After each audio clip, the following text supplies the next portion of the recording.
क्या मणिरत्नम और कमल हासन की नई फिल्म जो आज यानी गुरुवार को सिनेमाघरों में रिलीज हुई है, ठग लाइफ, पब्लिक को भाएगी? हेलो फ्रेंड्स, नमस्कार and welcome to Komal Nahta official. इस वीडियो में हम रिव्यू करने जा रहे हैं फिल्म ठग लाइफ को।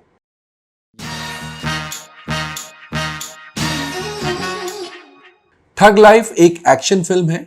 ये गैंगस्टर ड्रामा है। शक्तिवेल यानी कमल हासन एक गैंगस्टर है, अंडरवर्ल्ड डॉन है। राइवल डॉन है सदानंद, प्लेड बाय महेश मांजरेकर। शक्तिवेल के हाथों सदानंद के नेव्यू की हत्या हो जाती है। एक्चुअली वो हत्या करने जाते हैं और हत्या कर देते हैं, इसलिए शक्तिवेल को जेल हो जाती है।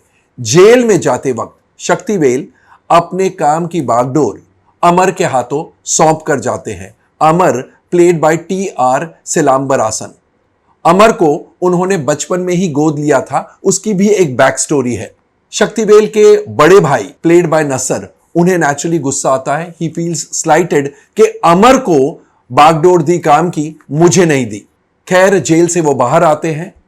फिर एक वक्त ऐसा आता है जब अमर और शक्तिवेल के बड़े भैया दोनों आपस में मिल जाते हैं एंड शक्तिवेल को खत्म करने की कोशिश करते हैं, मारने की कोशिश करते हैं। उसके बाद ऑफ कोर्स शक्तिवेल गिन गिन के हर एक से बदला लेता है।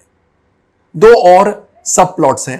एक तो जब शक्तिवेल ने अमर को बचपन में ही गोद लिया था, अमर की बहन चंद्रा वो खो गई थी, तो शक्तिवेल ने यह प्रॉमिस किया था अमर को कि मैं तेरी बहन को ढूंढ निकालूंगा। तो क्या यह प्रॉमिस फुलफिल होती है या नहीं होती है, और अगर होती है तो कितने सालों बाद होती है? दूसरी कहानी है, कहानी मीनिंग सब plot, about Shaktivel's personal life. Shaktivel की एक वाइफ है जीवा, प्लेड बाय अभिरामी, लेकिन उन्हें मोहब्बत एक लड़की से भी है, इंद्राणी, प्लेड बाय त्रिशा।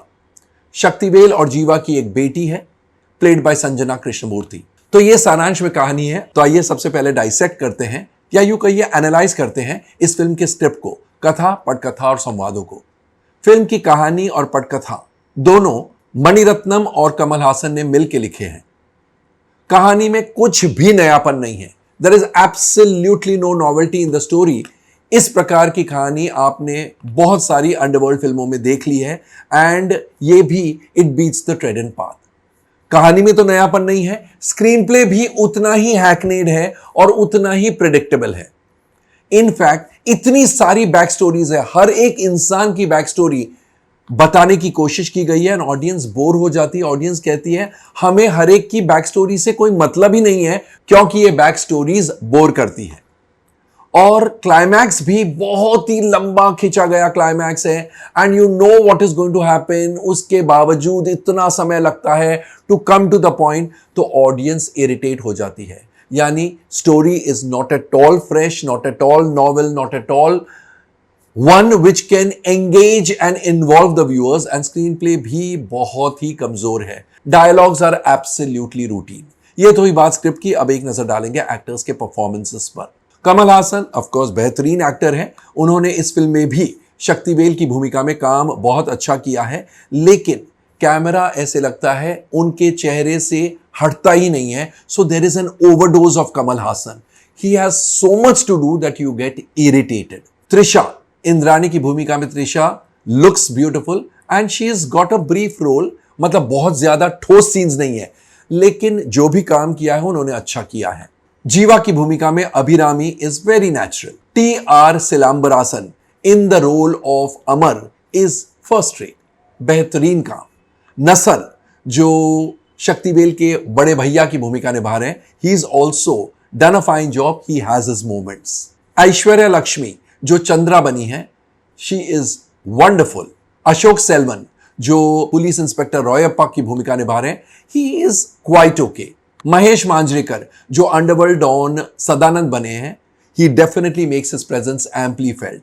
अली फजल जो उनके नेव्यू की भूमिका निभा रहे हैं, Deepak, he is all right, nothing to shout about. Sanjana Krishnamurthy जो शक्तिवेल की डॉटर बनी है, she makes her presence felt. Of course इनके अलावा और बहुत सारे एक्टर्स हैं, that is another minus point, because ये साउथ इंडियन एक्टर्स हैं जिनके चेहरे एंड नाम भी कम रजिस्टर होते हैं, so the audience gets irritated, the Hindi audience, क्योंकि हम डब फिल्म को रिव्यू कर रहे हैं।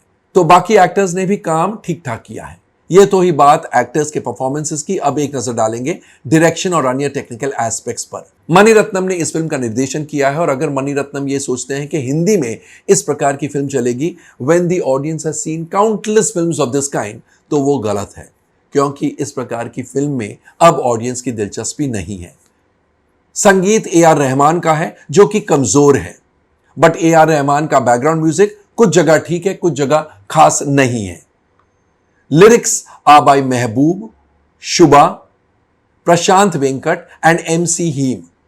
गानों के बोल भी अच्छे नहीं लगते हैं, because the music itself is weak. गानों की कोरियोग्राफी कृति महेश की है, जो कि वेरी वेरी ऑर्डिनरी कही जा सकती है। रवि के चंद्रन की सिनेमेटोग्राफी अच्छी है। एक्शन सीन्स की कोरियोग्राफी की है अनबारीम ने, जो कि थ्रिलिंग है up to a point. Sharmishtha Roy की प्रोडक्शन डिजाइनिंग अच्छी है, बढ़िया है। एंड ए श्रीकर प्रसाद की एडिटिंग यानी उनका संकलन थोड़ा लूज है। एक्चुअली स्क्रिप्ट ही कमजोर है, बट उनकी एडिटिंग भी थोड़ी ज्यादा शार्प होनी चाहिए थी। डबिंग इस फिल्म की ऑफ कोर्स बेहतरीन तरीके से की गई है। तो ओवरऑल ठग लाइफ का Hindi dubbed version box office पर नहीं चलेगा, क्योंकि इस प्रकार की फिल्में हिंदी ऑडियंस ने सैकड़ों देख ली है। The film will not do well at the box office. तो दोस्तों, ये था हमारा रिव्यू ऑफ ठग लाइफ। कैसा लगा कमेंट सेक्शन में जाइए और अभी आपके कमेंट्स पोस्ट कीजिए। और अगर आपने ये फिल्म ऑलरेडी देख डाली है बिफोर वॉचिंग दिस रिव्यू, तो हमें ये भी बताइएगा आपके कमेंट्स द्वारा कि आपको फिल्म कैसी लगी और सबसे अच्छा काम किसका लगा। थैंक यू, शुक्रिया, see you soon. Till then, take very good care of yourselves.